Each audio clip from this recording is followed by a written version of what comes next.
여러분 어떤 사람과 함께 하고 싶으세요? 이렇게 사회적 거리두기 1단계가 되면서 우리 드러머, 우리 대현 형제 얼굴도 보고 또 우리 기현이 또 주혁이 이렇게 보고 또 우리 여러분 가족들 또 보고 싶었던 우리 장로님들 또 집사님들 우리 가족들 보니까 너무 좋아요. 제가 길 짧진 않지만 26년의 사역 가운데 제가 정말 함께 하고 싶은 사람들 또 기억에 남는 사람들은 한 가지의 특징을 갖고 있었어요. 그것은 감사하는 거예요. 감사하는 목사님, 감사하는 장로님, 권사님, 집사님, 또 감사하는 청년, 감사하는 청소년들, 감사하는 어떤 우리의 자녀들을 보면 늘 기억에 남습니다. 그리고 그들과 함께했던 시간은 늘 기억에 오래 남아요. 그리고 정말 좋았어요. 약 3주간의 제주에서의 시간도 비슷했습니다. 그래서 그 중에 한 만남은 사실은 우리 분교 전에 저희 공동체를 떠났던 제가 개척 공동체를 하고 있었잖아요. 그 공동체를 어떤 불미스럽게 떠났던 한 자매와의 만남이 있었어요. 한 이틀 정도를 제주도 이렇게 같이 머물면서 아내랑 같이 밥을 먹고 차를 마시면서 또 긴 대화를 나눈 시간이 정말 좋았어요. 감사했어요.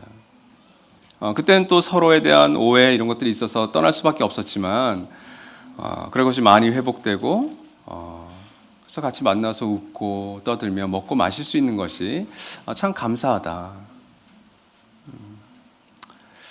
여러 많은 만남 가운데 그런 만남이 참 감사했던 것 같아요. 저는 목회자이기 때문에 목사님 감사하기 쉬우시죠라고 할 수 있겠는데 저를 좀 잘 아시는 분들은 또 가까이서 보신 분들은 제가 스트레스를 굉장히 많이 받는 체질인 걸 아실 거예요. 저는 성격이 굉장히 예민해요. 제 안에는 좀 약간 무던한데 저는 굉장히 예민해요. 소화불량 그리고 그래서 제가 이렇게 살이 잘 안 쪄요. 좀 목사답게 좀 후덕했었으면 좋겠는데 죽어도 노력을 해도 살이 안 찌는 것 같아요. 원망하고 불평하기 쉬운 체질입니다. 두통도 앓고요. 그래서 더욱 감사하려고 노력을 합니다. 제가 가진 것을 가지고 어떻게 감사를 표현할 수 있을까를 하나님과 사람들에게 노력하는 거죠.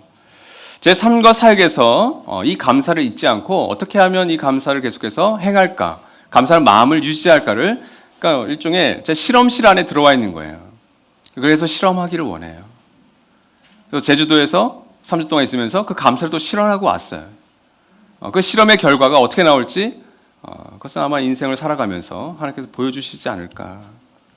아마 여러분은 나도모 꿈꾸는 교회 대표 목사로서 제가 감사하는 사람이 되기를 원하실 거예요. 우리 대표 목사님은 원망이 많아. 맨날 불평해. 맨날 짜증만 내. 늘 스트레스만 충만하셔. 제가 성도여도 그 교회 안 다니겠다. 안드레 목사님은, 우리 목자님은, 우리 언약가족, 우리 하늘가족은 참 감사가 넘쳐.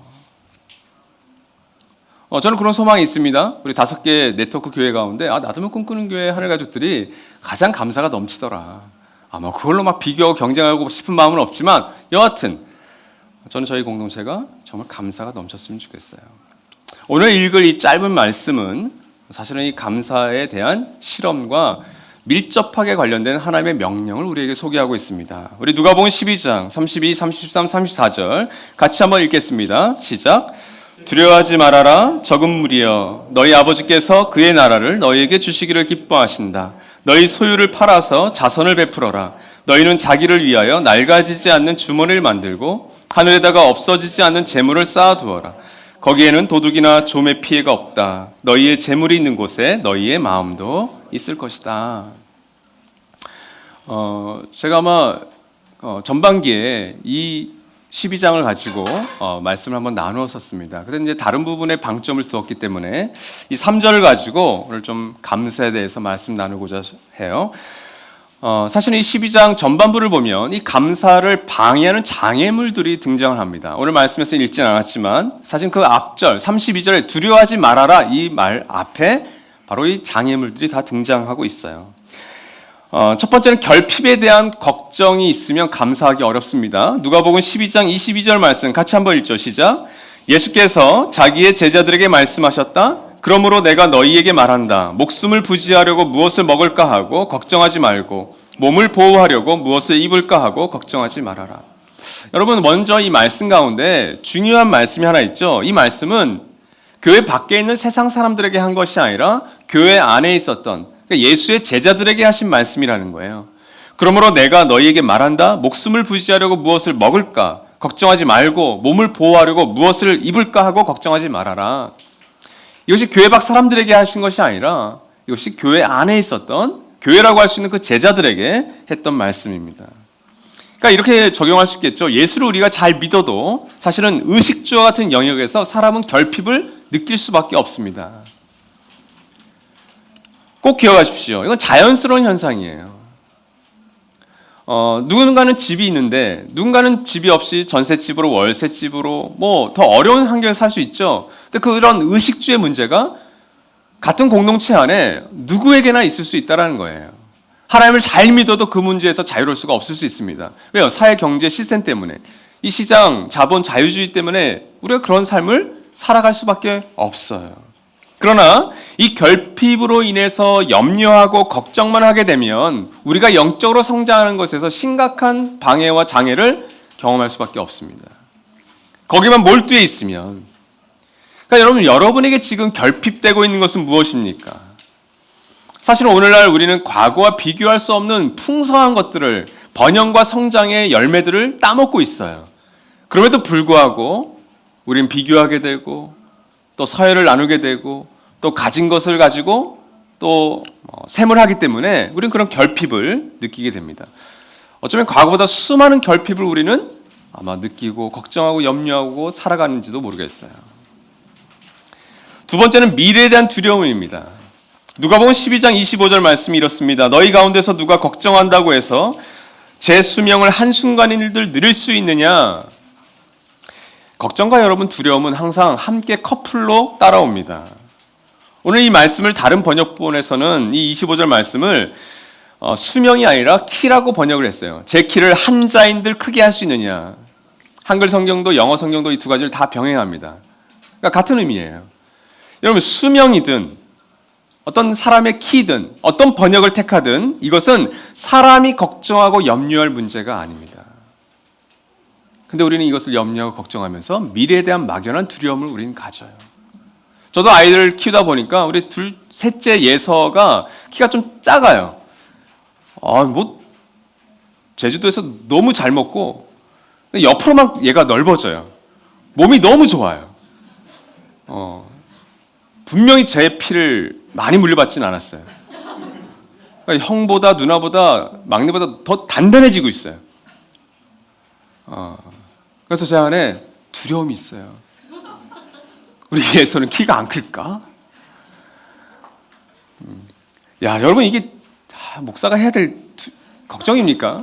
그런 두려움을 그냥 갖고 있어요. 이런 이슈에 사로잡히게 되면 우리는 여지없이 두려움에 빠집니다. 여러분 생과 사 그리고 사람의 키 이것은 인간의 노력이 한계가 있다는 걸 알려주고 근데 그 한계를 받아들이지 않으면 염려와 걱정과 그리고 두려움으로 자연스럽게 빠진다는 걸 우리에게 알려주고 있죠. 지금 여러분은 또 저는 어떤 두려움에 사로잡혀 있습니까? 정말 그 두려움을 나의 가정교회와 나의 청년부 결에서 그것을 조심스럽게 꺼내놓을 수 있을까? 때는 너무 말하기에 부끄러운 것으로 두려워하고 있지는 않은가? 아니 정말 두려워할 것을 두려워하고 있는가? 이 두려움에 미래에 대한 막연한 두려움에 사로잡혀 있을 때 역시 우리가 성장하기 어렵습니다. 감사하기 어려워요.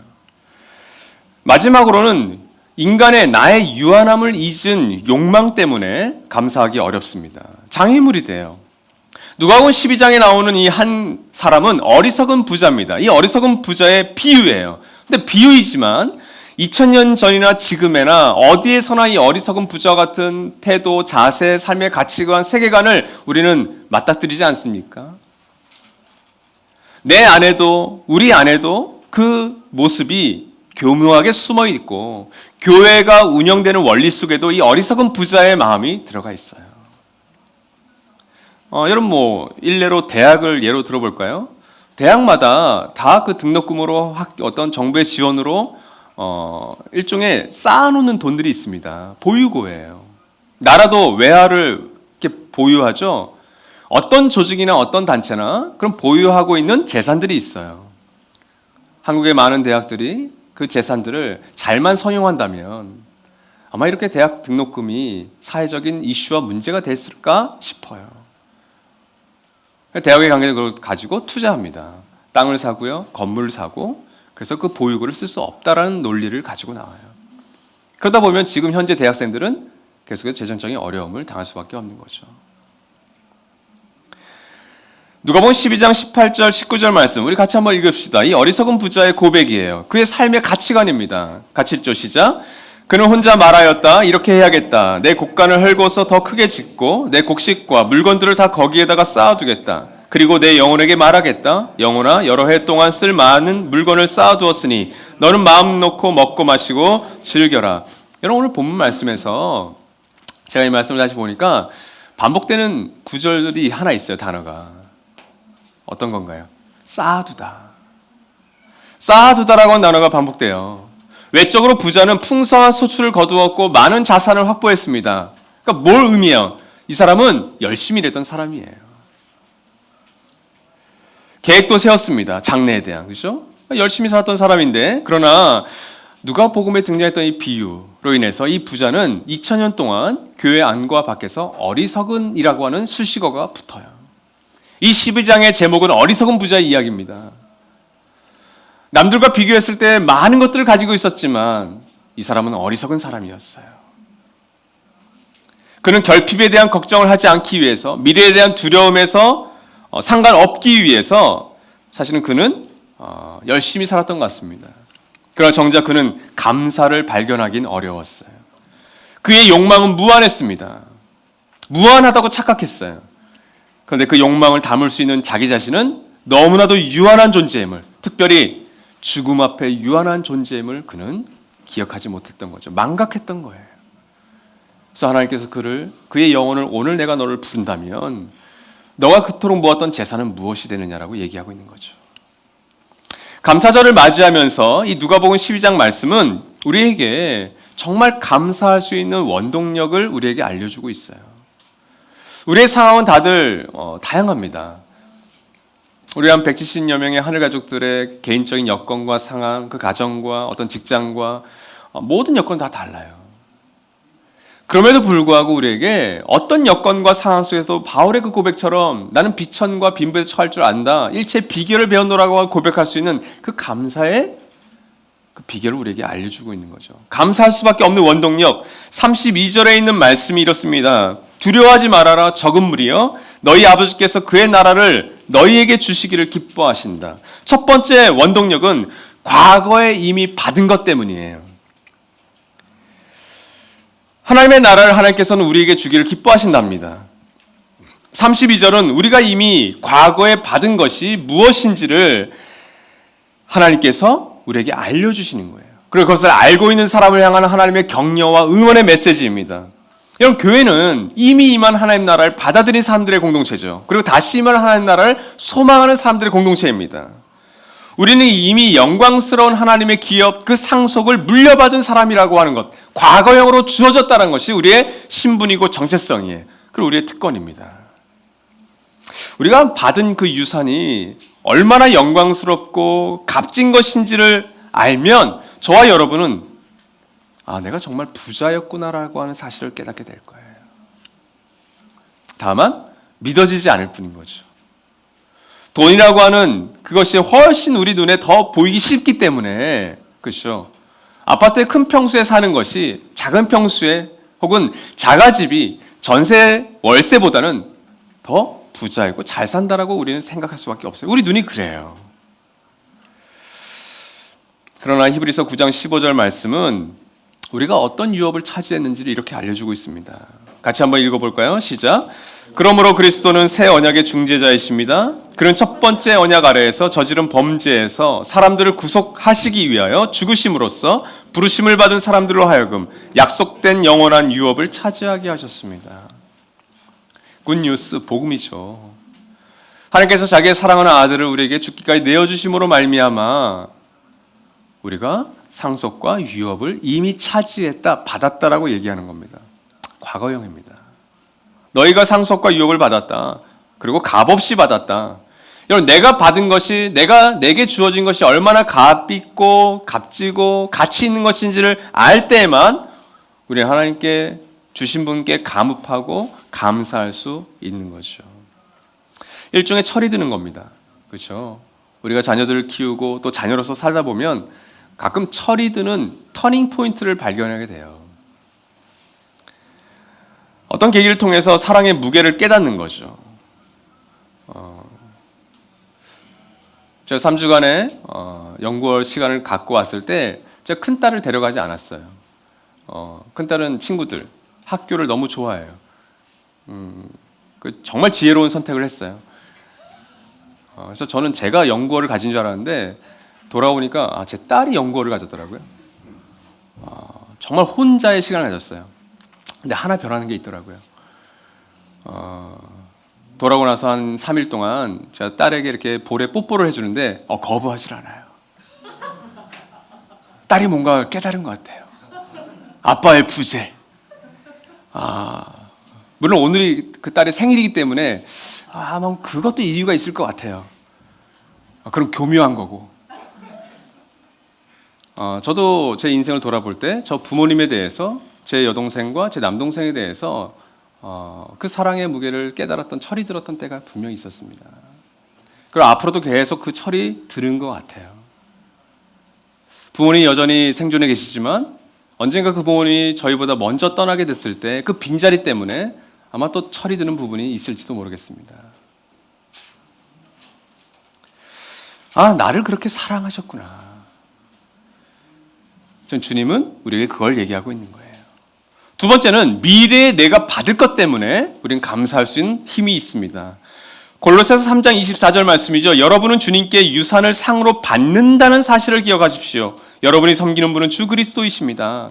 이게 우리의 소망의 정체입니다. 우리는 그 받을 소망을 향해서 나아가는 사람인 거죠. 그것을 기억하라는 거예요. 많은 것들을 우리가 있겠지만 이것만은 기억해라. 너희는 유산, 상속을 받을 사람들이야. 그런 공동체야라는 거죠. 그 상이라는 것은 이 땅의 어떤 물질, 어떤 이 땅에서 건강, 이 땅의 어떤 번영, 어떤 명예, 인기 이런 것들은 아니겠죠. 물론 그런 것들도 주어져서 우리가 누릴 수 있겠지만 미래에 내가 받을 진짜 상이 있다라는 거예요. 그것이 골로새서는 주님께 유산이라고 하는 표현, 상속이라는 표현을 돼 있죠. 여러분, 성경적인 소망과 이 세상적인 소망 혹은 희망이 결정적인 다른 이유가 있습니다. 이미 임한 하나님 나라를 받아들인 개인과 공동체의 진짜 주인이 만몬이 아니라 다른 우상이 아니라 하나님이시기 때문에 그래요. 골로새가 고백하듯이 여러분이 섬기는 분은 주 그리스도이십니다. 그 예수 메시아, 예수 그리스도가 그 상을 주실 것입니다라고 얘기하고 있는 거예요. 바울은 그 주인의 정체를 바로 그리스도라고 밝히고 있잖아요. 저와 여러분의 소망은 정말 무엇입니까? 어떤 소망이 정말 이루어졌으면 좋겠다. 그럼 여러분 어떤 소원을 비실래요? 우리 주님께서 다시 오실 때 공의와 정의로 심판하실 것을 믿는 것, 저는 그것을 정말 믿어요. 정말 하나님께서 그 사랑과 정의와 공의로 이 어그러지고 깨어진 세상을 심판하기를 원해요. 미래에 내가 누리게 될 복을 알면 당연히 지금 현재 이곳에서 감사할 수 있게 됩니다. 세 번째, 이 감사의 원동력은 현재 내가 누리는 것 때문에 그래요. 에베소서 1장 18절 말씀입니다. 여러분의 마음의 눈을 밝혀주셔서 하나님의 부르심에 속한 소망이 무엇이며 성도들에게 베푸시는 하나님의 영광스러운 상속이 얼마나 풍성한지를 여러분이 알게 되기를 바랍니다. 지금 바울은 가택연금, 일종의 감옥에 갇혀 있었잖아요. 근데 마치 도단성에서 구약에 나오는 열왕기하 6장 7장인가요? 그 도단성에서 그 엘리사 선지자가 그 게하시의 눈을 열어달라고 하니까 기도했던 것처럼 그 눈의 비늘을 좀 벗겨주셨으면 그 아람 군대를 둘러싸고 있는 하나님의 불말과 불병거를 볼 수 있게 해달라고 기도하잖아요. 또 사도 바울이 눈에서 비늘 같은 게 벗겨지면서 그 예수 그리스도의 정체에 대해서 다시 알게 됩니다. 우리도 마찬가지죠. 우리가 신앙생활을 하면서 결국 신앙생활은 여러분 눈이에요. 눈이 바뀌는 겁니다. 눈이 열리는 거예요. 현재 내가 누리고 있는 것이 무엇인가, 누릴 수 있는 것이 무엇인가에 대해서 나의 눈이 열리는 거. 현재 갖지 못한 것, 결핍에 대해서 그리고 미래에 대한 막연한 두려움에 대해서 내 욕망이 채워지지 않는 것에 대해서 안달하는 것이 아니라 내 눈이 열릴 때 이 풍성한 유사한 상속을 내가 누릴 수 있게 되는 거, 알게 되는 거죠. 현재 진행형으로 이 하나님 나라를 누리게 되면 감사는 따라옵니다. 이게 영적인 원리예요. 외적인 것으로는 누가 보더라도 저 사람 감사가 넘치겠다. 감사할 조건이 너무 많아. 근데 감사하지 않아요. 근데 어떤 분들은, 어떤 가족은 감사할 이유가 전혀 없는 것 같아요. 그런 상황과 여건 속에 있는 것 같아요. 그런데 오히려 감사가 넘쳐요. 영적인 원리를 대입했기 때문에 그렇습니다. 이런 과거와 미래와 현재 자신에게 일어났고 일어날 것이며 그리고 일어나고 있는 이 변화에 진심으로 감사할 때에만 우리는 하나님께 감사할 수 있고요. 그 감사를 나와 함께 호흡하며 살아가는 누군가에게 흘려보낼 수 있습니다. 이번에 제가 읽었던 책 중에 하나가 간디의 자서전이에요. 간디 자서전 굉장히 두껍습니다. 근데 그 간디 자서전에 부제가 있어요. 그 부제가 너무 근사해요. 그 부제는 나의 진리 실험 이야기예요. 실제로 정말 간디는 어렸을 때는 뭐 고기도 먹고 그랬지만 채식주의자로 실험을 시작합니다. 평생 채식주의라고 살죠. 그 외에 뭐 인권에 대해서 이런 모든 것들 당연히 실험을 시작하죠. 그게 우리가 알고 있는 간디의 삶입니다. 결국 그 삶이 메시지가 되어주잖아요. 저는 오늘 이 말씀이 하나님께서 꿈꾸는 가족들에게 그리고 무엇보다 1차적으로 저에게 꼭 실험해봤으면 좋겠다 싶은 그 실험 이야기를 우리에게 알려주고 있는 것 같아요. 그래서 이걸 해도 좋아 안 해도 좋아가 아니라 명령형으로 얘기하는 게 그 이유예요. 이건 꼭 실험해봐. 이건 꼭 해봐. 감사하는 인생과 공동체를 향해서 어떤 도전을 하나님께서 원하실까요? 그것이 33절, 34절에 잘 나와 있습니다. 우리 누가복음 12장 33, 34 같이 한번 읽죠. 시작. 너희 소유를 팔아서 자선을 베풀어라. 너희는 자기를 위하여 낡아지지 않는 주머니를 만들고 하늘에다가 없어지지 않는 재물을 쌓아두어라. 거기에는 도둑이나 좀의 피해가 없다. 너희의 재물이 있는 곳에 너희의 마음도 있을 것이다. 33절 전반절을 보시면 이렇게 얘기합니다. 팔고 베풀라. 너희 소유를 팔아서 자선을 베풀어라. 여러분, 내가 아닌 타인을 위한 선한 행동에는 반드시 지불해야 할 대가가 따릅니다. 우리가 감사할 수 있는 개인과 공동체가 되려면 주님은 너희 소유를 먼저 팔라고 하세요. 그리고 그 다음에 베풀라. 여러분, 내가 남는 것으로, 내게 남아있는 것으로 내가 쓰다가 이제 남은 것으로 선한 행위를 하는 것은 소극적인 자선이라면 적극적인 그리고 능동적인 자선은 나의 소유를 먼저 팔고 베푸는 겁니다.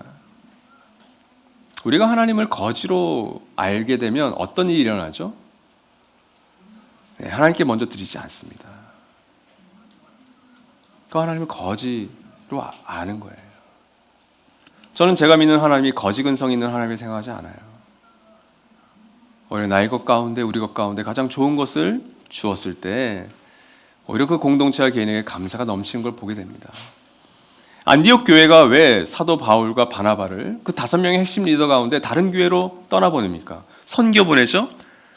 그 공동체 가운데 가장 좋은 것을 내보낸 거예요. 지불해야 될 대가를 지불한 겁니다. 여러분, 감사하는 인생의 특징은, 공동체의 특징은 자신이 마땅히 누릴 수 있는 것을 포기하는 것입니다. 그것은 눈에 보이는 물질만이 아니라 보이지 않는 시간, 어떤 건강, 측정 불가능한 모든 것이 여기에 해당돼요. 근데 우리는 흔히 감사해야 될 조건과 감사해야 될 이유가 있으면 감사할 수 있다고 얘기해요. 근데 여러분, 영적인 원리가 그렇습니까? 오히려 그 반대가 성립돼요. 감사할 수 있는, 누군가 감사할 수 있는 어떤 행위를 했을 때 오히려 이상한 신비의 감사가 따라오는 게 영적인 원리로는 훨씬 더 많습니다.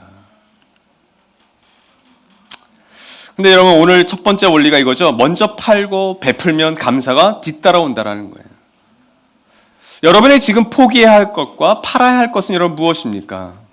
그것을 마땅히 포기하는 것이 감사할 수 있는 첩경이자 지름길이구나.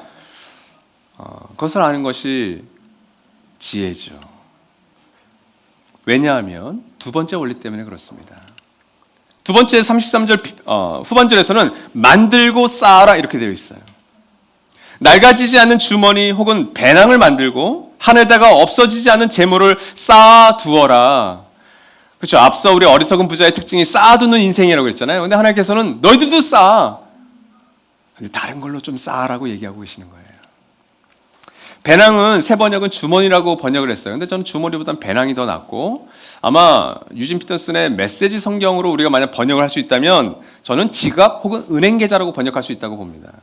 그럼 그걸 의미하는 거예요. 전대, 돈이 들어있는. 근데 오늘날 우리 지갑에 돈도 안 들고 다니잖아요. 신용카드랑 우리 은행에 돈이 다 있잖아요. 얼마든지 어카운트로 번역을 할 수 있을 것 같아요. 이런 자기 중심적으로 사는 인생의 특징은 자신의 것을 쌓으면 쌓을수록 낡아지고 결국 좀과 도둑의 피해를 봅니다. 아마 여러분 이거 다 경험해 보셨을 거예요. 뭔가를 좀 아껴서 뭐 타인을 위한 것보다는 나 자신을 위해서 뭔가를 쓰고 싶어서 돈을 좀 모아놨는데 그게 그냥 슬금슬금 빠져나가는 경험들 다 있지 않으신가요? 그럼 후회하죠. 아, 이거 먼저 할 걸. 반면 낡아지지 않는 배낭은 곧 하늘에 쌓는 것이고 도둑과 좀의 피해가 없다라고 얘기하는 거예요. 낡아지지 않는 이 배낭을 로마서 15장 25절 26절이 잘 설명하고 있는 것 같아요. 우리 같이 한번 읽겠습니다. 시작. 마케도니아와 아가야 사람들이 기쁜 마음으로 예루살렘에 사는 성도들 가운데 가난한 사람들에게 보낼 구제금을 마련하였기 때문입니다. 그들은 기쁜 마음으로 그렇게 하였습니다. 그들은 정말로 예루살렘 성도들에게 빚을 진 사람들입니다. 이방 사람들은 그들에게서 신령한 복을 나누어 받았으니 육신의 생활에 필요한 것으로 그들에게 봉사할 의무가 있습니다.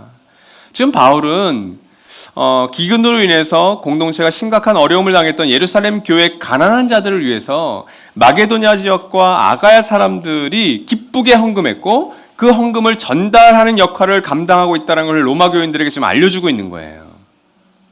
로마 성도들에게 이 편지를 왜 썼을까요? 마게도니아와 아가야 지역에 있는 교회가 구입했던 그 낡아지지 않은 반항을 너희도 좀 구입했으면 좋겠다라고 지금 로마 성도들에게 격려하고 있는 겁니다. 이걸 너희들도 구입했으면 좋겠다. 저는 지금 우리 바울의 마음이 저의 마음이기도 해요. 저는 여러분과 제가 또 저의 자녀들, 저는 공동체가 이 낡아지지 않는 배낭과 주머니를 꼭 구입하시기를 바라요. 저는 그것이 제 인생을, 제 사역을 지금까지 풍성하게 해줬다는 것을 실제적으로 경험하고 있는 사람이에요. 추수절을 맞이하여서 우리가 감사헌금을 밖으로 보내고 바하밥집과 그 빈민사역을 위해서 그 노숙자들을 위해서 우리가 쌀을 보내려고 하는 것이 왜 아깝지 않겠어요? 아깝죠. 아까운 마음이 드는 건 당연한 겁니다.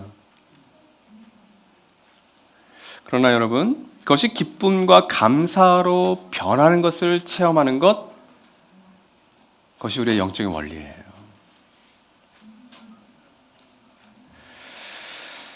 마지막 이 34절이 이게 우리의 도전이 논리적인 것이라는 것을 우리에게 알려줘요. 바로 세마라입니다. 너희의 재물이 있는 곳에 너희의 마음도 있을 것이다. 우리에게 주어진 시간과 건강과 재물을 어떻게 사용하느냐가 우리의 마음이 하나님께 있었는지 아니면 탐욕이라고 하는 우상 숭배를 했는지를 보여줄 것입니다. 마지막 때를 소망하기 때문에 이 주어진 현실 속에서 하나님 나라의 다심으로 이 깨어진 세상을 회복하는 그것을 잘 하려면 이 세맘, 이 어카운팅을 잘 하셔야 돼요. 이것은 고급 수학이 아닙니다. 이건 정말 낮은 산수에 속하는 거예요. 더하기 빼기 수준이에요. 디모데전서 6장 17, 18, 19절 디모데전서 강의할 때 우리가 살펴봤죠. 다시 한번 읽어봅시다. 시작. 그대는 이 세상의 부자들에게 명령하여 교만해지지도 말고 덧없는 재물에 소망을 두지도 말고 오직 우리에게 모든 것을 풍성히 주셔서 즐기게 하시는 하나님께 소망을 두라고 하십시오. 또 선을 행하고 좋은 일을 많이 하고 아낌없이 베풀고 즐겨 나누어 주라고 하십시오. 그렇게 하여 앞날을 위하여 든든한 기초를 스스로 쌓아서 참된 생명을 얻으라고 하십시오. 여러분, 이것은 부담되는 말씀입니다.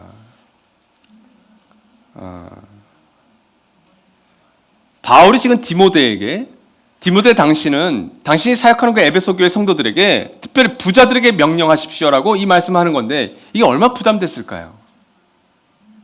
분명히 부담됐을 거예요. 근데 이 어려운 주제를 꺼내서 권유형이나 청유형이 아니라 이것을 명령법으로 얘기한다는 걸 기억하십시오. 새 번역에서는 이것이 번역이 잘 안 돼 있지만 이것은 자기를 위하여예요. 34절에는. 33절에 있는 말씀엔 자기를 위하여 낡아지지 아니하는 배낭을 쌓아라. 개역개정 다 이렇게 번역을 했어요. 근데 새 번역에는 자기를 위하여가 빠져 있죠. 여러분, 왜 셈을 해야 되는지, 왜 팔고 베풀고, 왜 만들고 쌓아야 되는지, 그건 자기를 위하여예요. 자기에게 유익하기 때문에 그렇게 하는 겁니다. 자신을 위해 진짜 좋은 생각과 진짜 좋은 행동이 무엇인가를 알려주시는 거예요. 그러니까 여러분, 이게 산수죠. 어떤 게 정말 좋은지, 어떤 게 정말 큰 건지를 이미 알려주고 계신 거예요. 이것을 잘 보여주는 것이 신명기 10장 13절 말씀입니다. 우리는 늘 말씀을 지키는 것, 하나님의 규례를 지키는 것을 어려워하잖아요. 그렇죠? 이 세상 속에서, 직장 속에서, 가정 속에서 말씀대로 사는 것을 늘 어려워합니다. 근데 여러분, 신명기 10장 13절이 왜 말씀대로 살아야 되는지를 정말 잘 알려주는 유명한 구절이에요. 당신들이 행복하게 살도록, 여기서 끊어야 돼요. 그리고 내가 오늘 당신들에게 명하는 주 당신들의 하나님의 명령과 규례를 지키는 일이 아니겠습니까? 이렇게 돼요. 개역개정은 너의 행복을 위하여, 그리고 공동번역은 이것이 너희가 잘 되는 길입니다. 이렇게 번역을 했어요. 좋은 번역입니다. 우리가 하나님의 말씀대로 살아가는 것, 이 감사라고 하는 진리를 우리의 삶 속에서 실험하면서 살아가려고 하는 이유가 뭐라고요? 나의 행복을 위해서인 거예요. 인식의 변환이죠. 말씀대로 사는 건 귀찮아, 불편해, 힘들어, 이건 불가능해. 근데 불가능에 가까운 말씀일수록 그게 뭐라고요? 나를 위한, 나의 행복을 위한 하나님의 솔루션이라는 거예요. 오늘 우리 김지우 목사님과 또 박현준 목사님의 또 간증과 또 파송식을 봤어요. 여러분, 목자의 삶도 비슷합니다. 우리 목자님들의 삶은 어떤 산수를 한 거냐면 더하기 빼기를 한 거예요. 내가 팔아야 될 것과 내가 베풀어야 될 게 뭔지를 계산하고 내가 만들고 쌓아야 될 것이 무엇인지를 계산, 셈이 끝난 사람들이 목자를 하는 겁니다. 물론 그 셈이 중간에 하다가 하시는 분들도 분명히 있어요. 자충우돌하기도 하고. 근데 옆에 있는 목자님들과 마을지기들과 사람들이 뭘 해요? 그 산수 잘할 수 있도록 옆에서 지켜주는 거죠. 야, 이거 다시 한번 빼봐. 이거 다시 한번 정말 더 해봐. 그냥 목자의 삶을 그렇게 살 수 있는 겁니다. 산수를 잘하신 거예요. 그리고 앞으로 목자의 삶을 사시는 분들도 마찬가지죠. 언약가족의 삶은 어떤가요? 언약가족 분들도 산수를 잘하셔야 됩니다. 그래서 우리 4기 언약가족 디딤돌에 현재 한 6명 들어와 계시잖아요. 네, 목사님들은 보셔서 산수를 문제를 내세요. 가족들에게. 너 이제 하늘가족으로서 이렇게 보니까 너 산수 잘할 것 같다. 이번에 한번 언약가족 산수예요. 하늘가족은요? 우리가 하늘가족 디딤돌 6기 지금 하고 있죠. 한 6분이 지금 하고 있어요. 그분들이 우리가 가르쳐주는 건 산수입니다. 하나님 나라 복음은 이래요. 나들목 교회 부르시면 이래요. 꿈꾸는 교회 부르시면 이래요. 우리 5가지 핵심 가치는 이거예요. 그럼 하늘가족으로 한번 함께 살래요? 라고 산수 문제를 내는 거죠. 곱하기 나누기 할 필요도 없이 더하기 빼기를 잘하느냐를 보는 거예요. 그래서 서양문에 담기는 겁니다. 사역자는 두말할 나위가 없죠. 그 삶에 이 셈이 끝나서 이 셈을 하면서 가는 거예요. 물론 긴가민가 하죠. 이게 마이너스 1이 정말 나올까? 0이 나올까? 1이 나올까? 이거 산수 맞아? 근데 그 상은 하나님께서 나중에 주셔요. 저는 우리의 이 진리 실험 이야기가 계속되기를 바랍니다. 정말 우리 170명의 하늘 가족들이 한 사람 한 사람이 그 15개의 가정교회와 우리 2개의 청년부 결이 이 산수를 정말 실험을 해보기를 원해요. 여러분, 그게 간증입니다. 마땅히 지불해야 될 대가를 지불할 때 간증은 자연스럽게 따라옵니다. 나의 실험과 너의 실험이, 그리고 우리의 실험이 주님의 이 말씀과 원리에 기초할 때 그 개인과 그 공동체는 반드시 감사하는 인생과 감사하는 공동체로 변화될 겁니다. 그리고 그 감사하는 개인과 공동체를 하나님은 반드시 기억하십니다. 그 여러분의 주위에 있는 지인들과 차느니들이 그 감사를 맛보시게 될 거예요. 오늘 아침에도 제 재정을 대부분 다 아내가 관리하니까 아내가 이제 쌀 보낼 거 얼마, 그리고 감사한 거는 얼마. 여러분이 여보 이거면 되겠지. 근데 제 마음은 좀 아쉬움이 있어요. 좀 더 하면 안 될까? 근데 그건 저의 몫이더라고요. 그럼 내가 좀 더 하자. 여러분 그 쾌감을 아세요? 여러분 은행 계좌에서 그럼 봉투에다 헌금을 넣어서 그 헌금에 넣든지 계좌 이체를 하든지 그것을 하나님께 혹은 이웃에게 흘려보낼 때 그 쾌감을 여러분 정말 아세요? 그거 진짜 떨리지만 기쁜 일입니다. 저는 다시 낡아지지 않는 배낭을 모으기 시작하고 있습니다. 그리고 언젠가 그 배낭을 다시 한번 터쳐야 할 때는 기쁨으로도 터칠 수 있을 것 같아요. 그러다 보면 제 인생이 또 저희 가정이 또 제가 걸어가고 있는 그 사역의 현장에서 감사의 꽃과 감사의 열매가 왜 맺히지 않을까요? 제가 하늘의 부르심을 받아서 이 땅을 떠날 때 왜 꿈꾸는 가족들이, 저를 아는 많은 이들이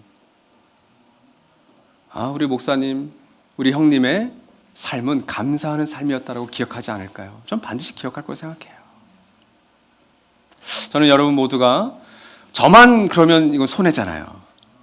여러분 모두가 이 감사의 원동력을 알고 정말 감사하는 인생이 되라고 하는 이 세 가지의 도전을 여러분의 삶 속에서, 직장 생활 속에서, 또 여러분의 연인 관계 속에서, 또 결혼 관계 속에서, 또 우리 이지한 전사님이 뭐 결혼에 대해서 너무 이렇게 영광스럽게 얘기했지만 우리 결혼하신 분들 다 아시잖아요. 비혼의 삶, 미혼의 삶도 그건 분명히 영광스러운 것입니다. 여러분의 것을 더 잘 사용할 수 있어요. 그럼 감사하는 삶을 우리 모두가 살아갔으면 좋겠습니다. 이 시간 우리 1분간 좀 침묵하도록 하겠습니다.